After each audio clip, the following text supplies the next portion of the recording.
Is there such a thing as natural plastic? A connection between eating chocolate and winning a Nobel Prize. And get ready for this, it's all about fish that are fit.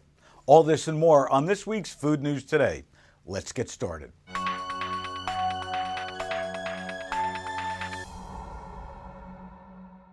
What's one of the biggest offenders to our environment? Well, of course, it's plastic. But thanks to researchers from the National Renewable Energy Lab, plastic is getting an environmentally friendly makeover. The future of plastic production is here, and it's all about natural plastic production. Currently, plastic is made from ethylene, which is derived from fossil fuels. Today, 120 million tons of chemical ethylene is used to make our most widely used plastics. And between 1.5 to 3 tons of carbon dioxide is released for every ton of ethylene produced. But this could all be a thing of the past. Now researchers have discovered that by inserting a certain organism into bacteria, it produces ethylene naturally and actually eats the carbon dioxide rather than releasing it into the air. The organism has high productivity, does not produce other toxins, and grows in nutrient-rich seawater, so it's able to produce ethylene gas for long periods of time.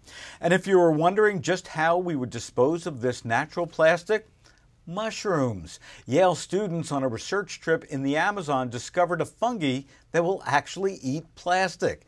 Now, this fungi survives on plastic, and even better, it enjoys an oxygen-free environment, much like those at the bottom of a landfill. Mushrooms, bacteria, and the end of plastics as we know it.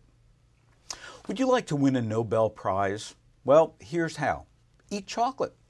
A recent study in the New England Journal of Medicine explores the connection between a country's chocolate consumption and the number of Nobel Prizes that its citizens have won.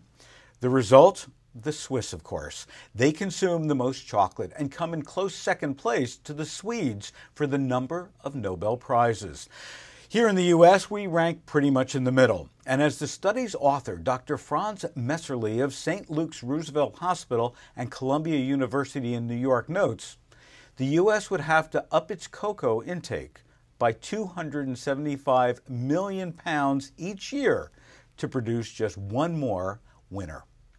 But the question is, will chocolate really make us smarter? Dr. Messerli explains that there is evidence that flavonols in some fruits, green tea, red wine, and chocolate can help in slowing down or even reversing age-related mental decline. Now, I'm not sure that that's enough to win a Nobel Prize, but hey, it's a tasty way to try. What do you look for on a food label? Most of us look for country of origin or expiration dates, nutritional values, or ingredients. But have you ever picked up a package and looked for an exercise ratio? I'm not talking about your exercise benefits, but just how much exercise the food that you're about to eat has experienced. A recent study is creating a trend of fit fish, highlighting a new program for farm-raised fish that actually forces the fish into higher activity levels. In getting more exercise, these fish are actually more attractive in color, texture, and appearance. So, should this information now be included on the already cluttered labels?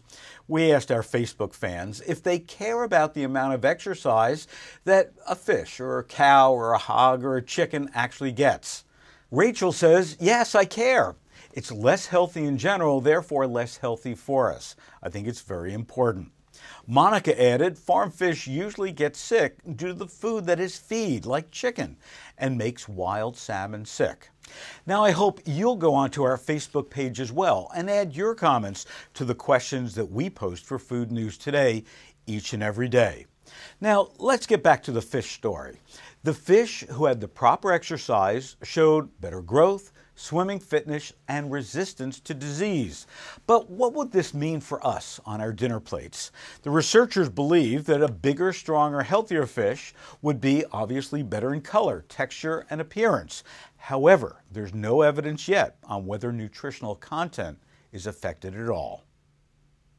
Finally, a cartoon in this week's New Yorker pokes fun at our abundance of options in life. Now, here's what I want you to do. I want you to keep this cartoon in mind the next time you go out to eat, and let me know whether or not you feel the same way. The caption reads, can I overwhelm you with a menu? Our menus have gotten a little out of hand these days, with probably more information than we care to know. That's all for this week's edition of Food News Today. I hope you'll check out the new supermarketguru.com and send me a message on Facebook or Twitter. Let me know what you think. Food News Today is sponsored by ConAgra Foods, who shares with me the desire to provide the most current, interesting, and unbiased food news. Thanks for tuning in, and we'll see you next time.